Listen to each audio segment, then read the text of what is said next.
Salaman ala Rasulillah. It is really my pleasure to be here. And first of all, of course, I would like to thank the committee, the SOASIS, the Focus, which are all good names, but especially, of course, Professor Osman Bakar, who has been my senior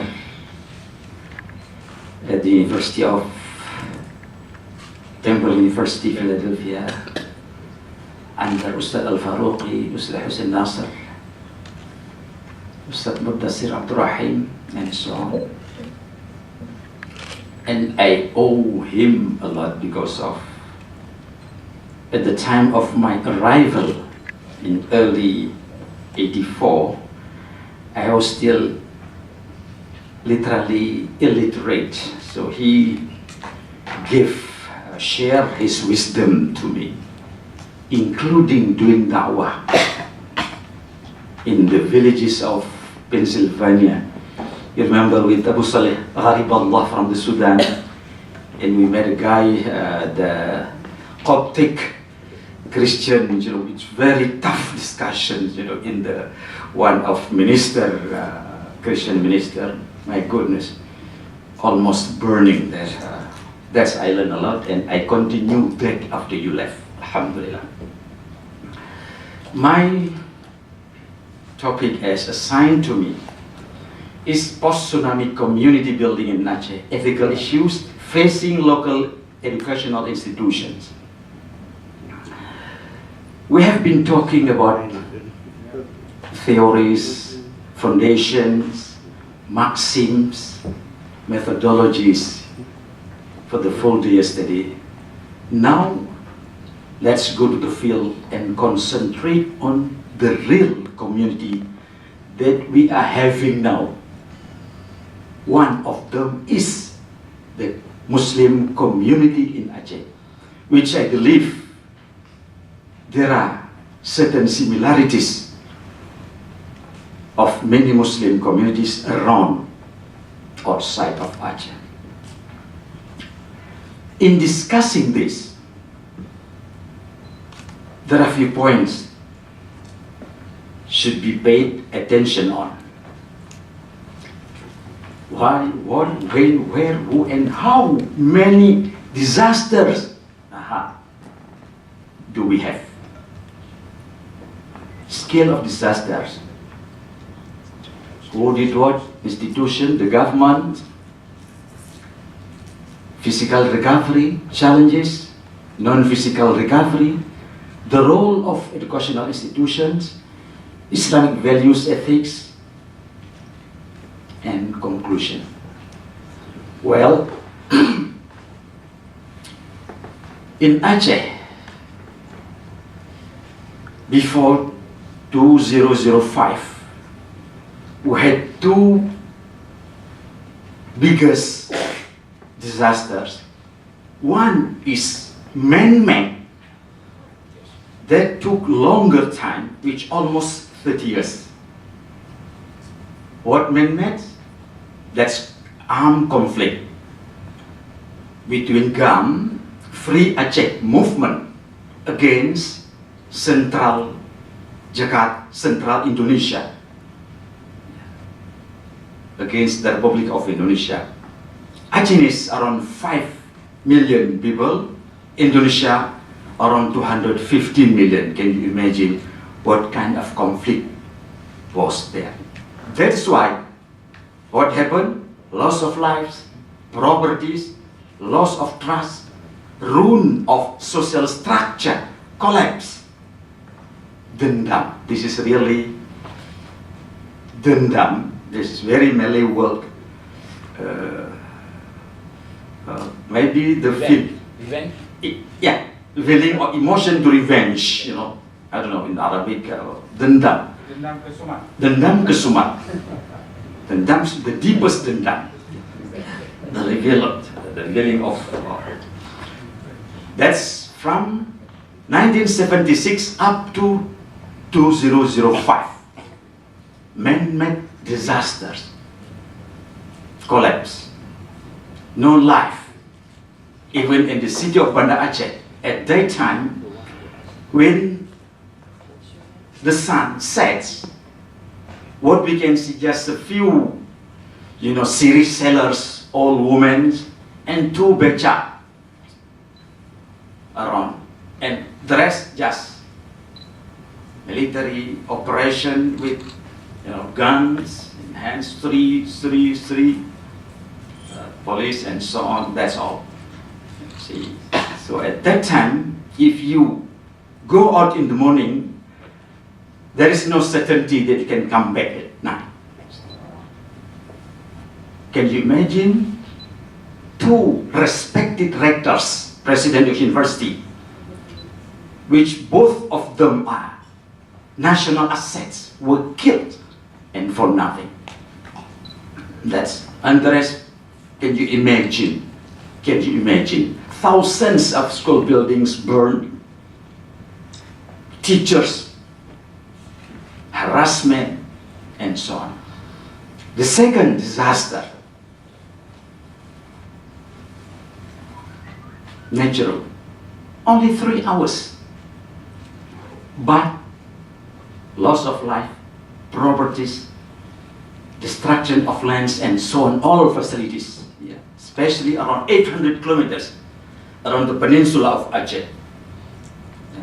Aceh is the very north end of Sumatra Island, the western part of Indonesia, all around 800 kilometers destroyed by the tsunami. Many varieties of estimation of the dead, but I believe no less than 300,000. The one before, 30 years, and now 3 hours only, more or less. But can kill more than 300,000. And there, in the beginning, in man-made, less than 100. Less than 100, but within 3 years. But what's left after the tsunami? Pasrah. So what? At the beginning, what left is dendam. Feeling of, I know who killed my brother, who killed my parents, who killed my son. Usually, young boys, usually with good structure, they will suffer anywhere, because of this kind of operation. But after the tsunami, I lost all except me, except some will still. And some certain families left nobody. Left nothing, nobody. Some left. Some. But there is nobody in Aceh which didn't suffer because of this tsunami. Because why? Families are there, relatives are there, friends are there. In these coastal areas. See? Even beyond Aceh. Even some from Papua who happen to visit there and to work there, and they also go, let alone from Jakarta. Okay. Now, the scale of disaster. For these two, we need reconstruction, rehabilitation, and reintegration. 3 things, which in fact, most on physical things. Physical things only.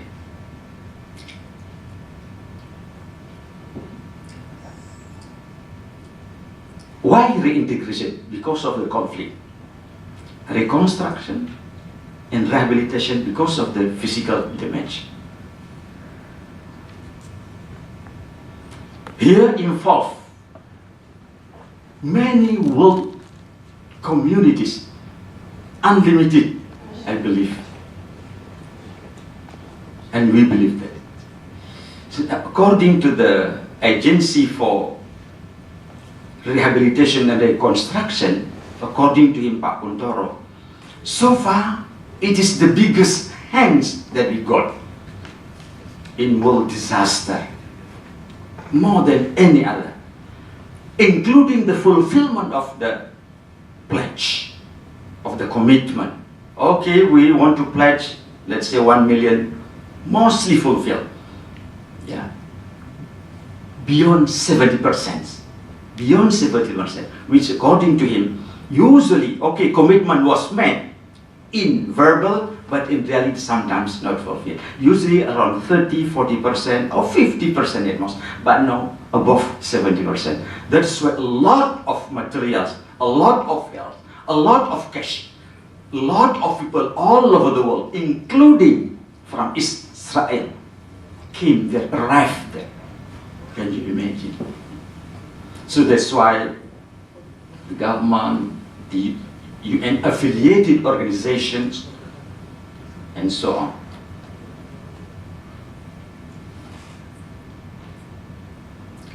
Conflict and tsunami, what are there? This is the real problem.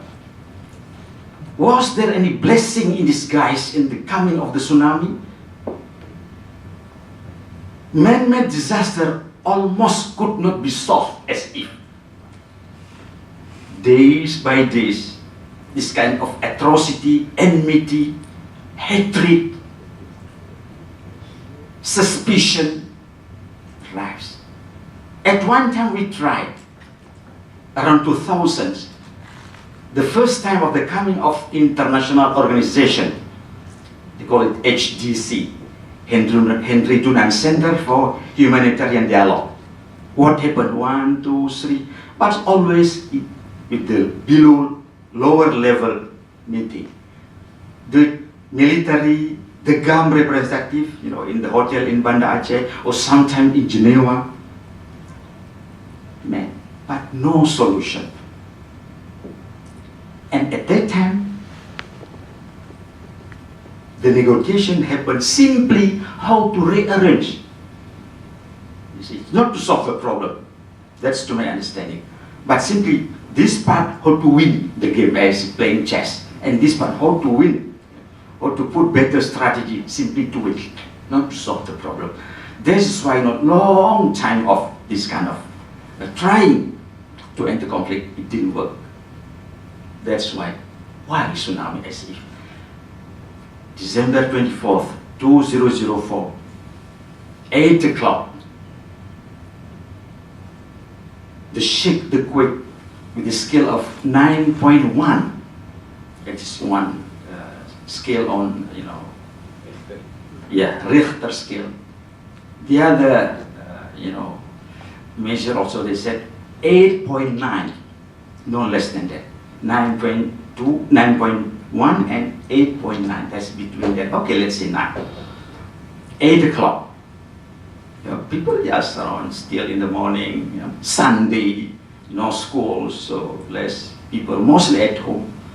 This quake, shaky, even we cannot stand on the ground, we have to sit down.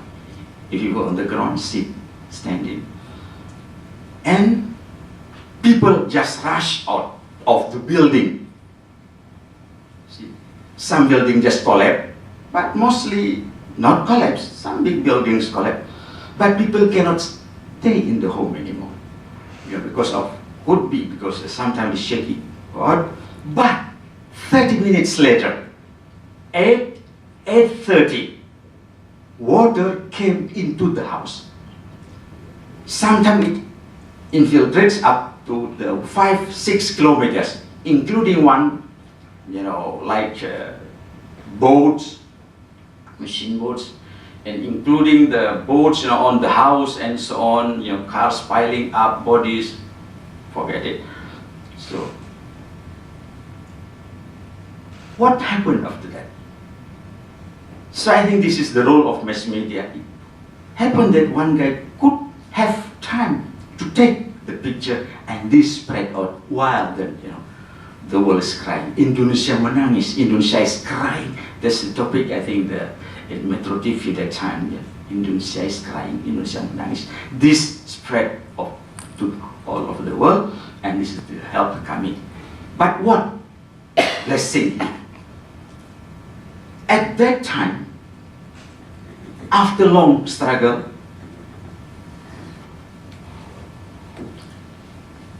the initiative was taken from the central government. Of course, the president and the vice president, of course. And then this field job is given to the vice president, Pak Yusuf Kala, and he appointed FBI, personal investigators going around. Before 10 times of negotiation happened, didn't work. But because of this, only 5 rounds of negotiation, and we found ex-president Martti Ahtisaari from Finlandia, 5 rounds of negotiation complete, and MOU was signed in Helsinki. Why? Because the president who mediated it, that's president of Finlandia. It works. It works. Why? It works very fast. It is an estimation, especially for those abroad who are struggling to liberate Aceh, could have been softened by the emotion caused by the tsunami. My goodness, this is the country they have been struggling for. I want to liberate and left nothing. No land, nobody. Where's my mother, my brothers, and so on. You see how the emotion, I think, to me understanding, played around here.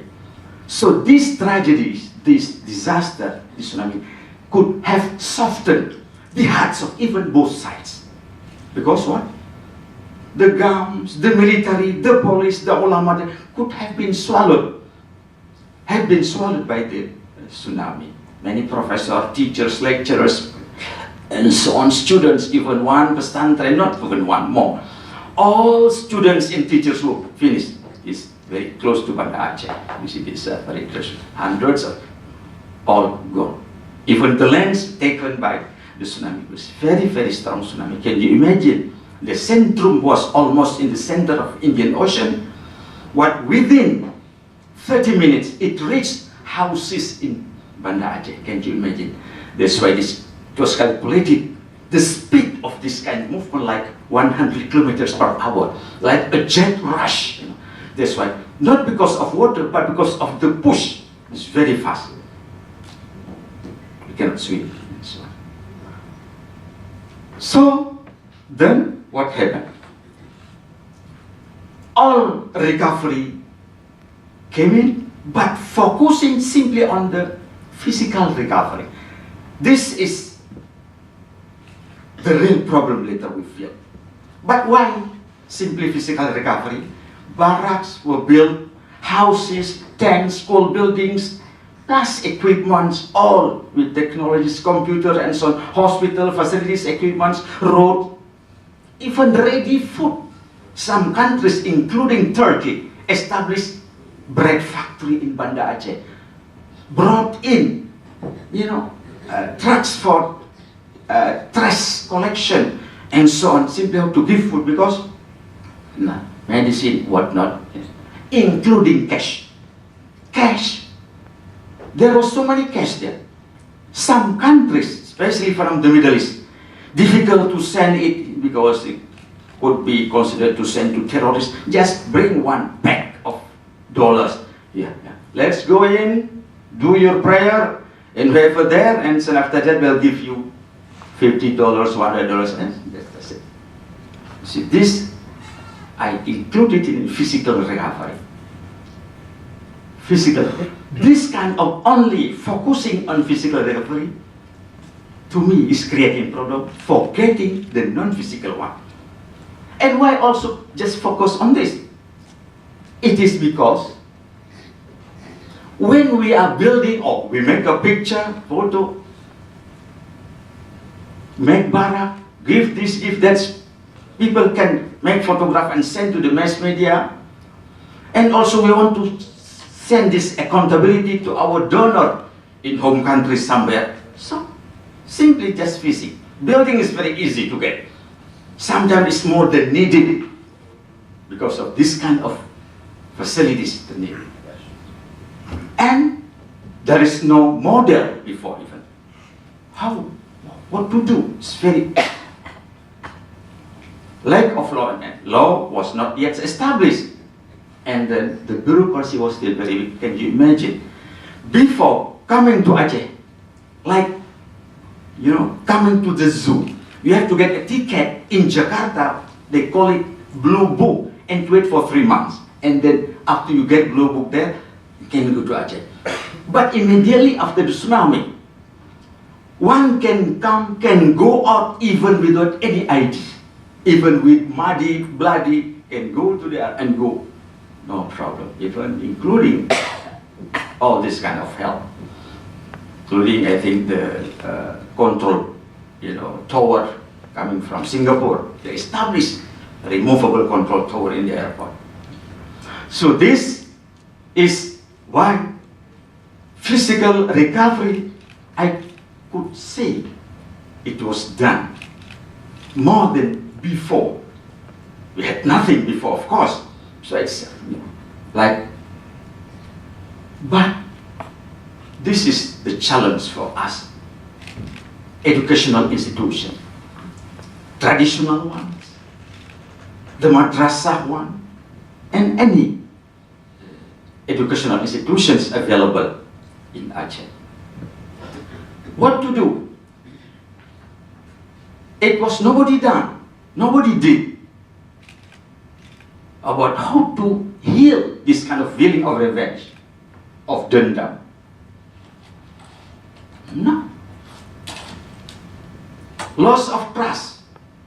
No. At time of conflict, there's no trust anymore, you see. Everybody may suspect anybody else. Is it a spy? Spy of which section? Let's take one example. At the time of conflict, 3, 4, 5 guys coming to rice mill, let's say in the village. We need your help. We are from security forces, from army. We need your help, because we have to curfew every night. So we need. Oh, we don't have money. Oh, come on. You cannot help security. You help rebels. And then negotiation. Okay, give. Let's say $500,000 or $1 million. Okay. Okay, sorry, we don't have. But few nights later, came another guys, 3, 4, or 5. We are from rebels. You want to liberate Aceh. Please help us. No, we don't have money. You can say you don't have money, but you give to that guy. Can you imagine that? You gave that guy this time, this amount, or you die. See, that's kind of threat. Any moment could happen to anybody. No law, no order. Law is in the hand of gun holders. Both. Either. It's no difference. So, suffers. So this is why the loss of trust, community and family disorientation. Some families just send their kids, sons, go away. Save yourself. If you have, okay, we just surrender here, so just go. Because both sides, people are just suffering from both sides. Carelessness, don't care. Less empathy. This is what part of this kind of, the need of non-physical recovery.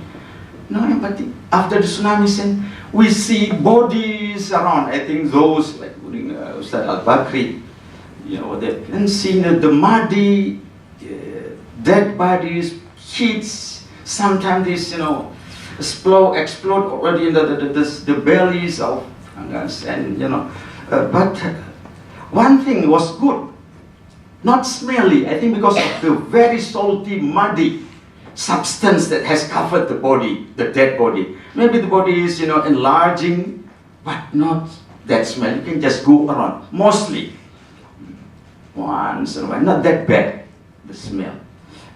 You see, so that's why, I don't care. So almost no ta'ziyah at that time. Why ta'ziyah? I suffer, you suffer, they suffer, he suffers, she suffers, so on. And this, going on. And property dispute. Why? Who is the owner? That's another problem. But luckily that they established also. Now, why berkurang rasa? Lessening of the feeling of al-haya. When we said al-haya min al-iman, less haya, less feeling of decency. You know, why living in the barracks, say, you know, male, females, you know, one barrack, 100 and so on, no rooms. Can you imagine? So this is kind of decreasing of haya. And then trauma of armed conflict and so on. This trauma still. And then, of course, no, political liberty. So this was not touched. See? Not touched. So what the educational institution should do or have done? We did something, especially religious education, including al-Raniri University. What? We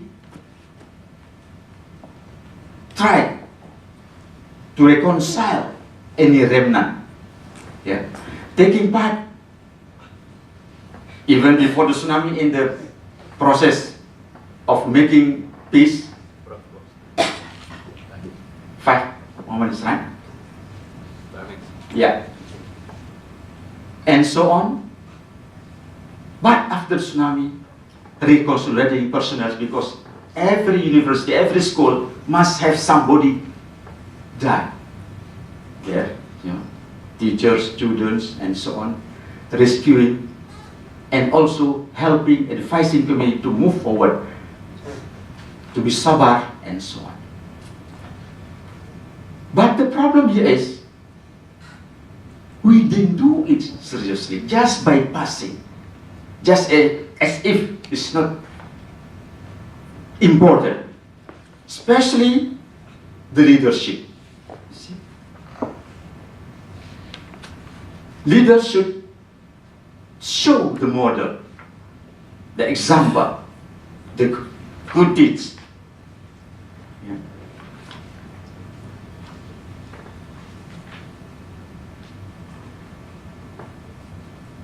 For the future, simply to recover, we have to understand, to put in curriculum the real Islamic values that we have been talking yesterday. You see, this is it. I put it a lot here simply from, you know, the akhlaq, al-ikhlas, tolerance, and so on, which in fact we don't have this in our curriculum. No country is developing what they call it 18 pendidikan karakter, but not yet implemented, still arguing it, including this, of course, in Aceh. There are religious schools, there are pesantrens, there are madrasah, but the problem of implementing religious values in education was not yet done. That's why I think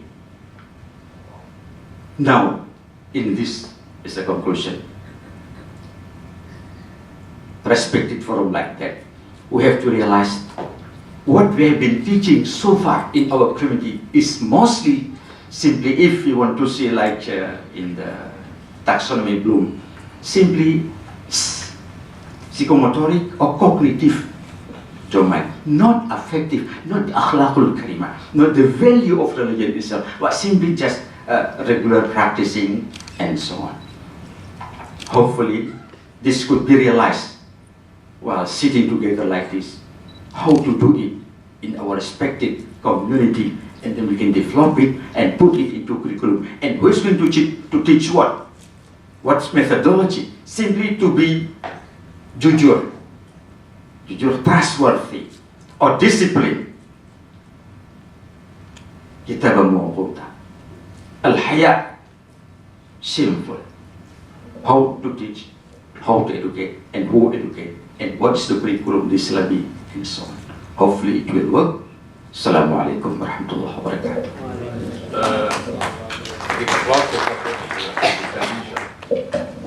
Thank you very much for the presentation made by Professor Yusny Saby. I don't like to comment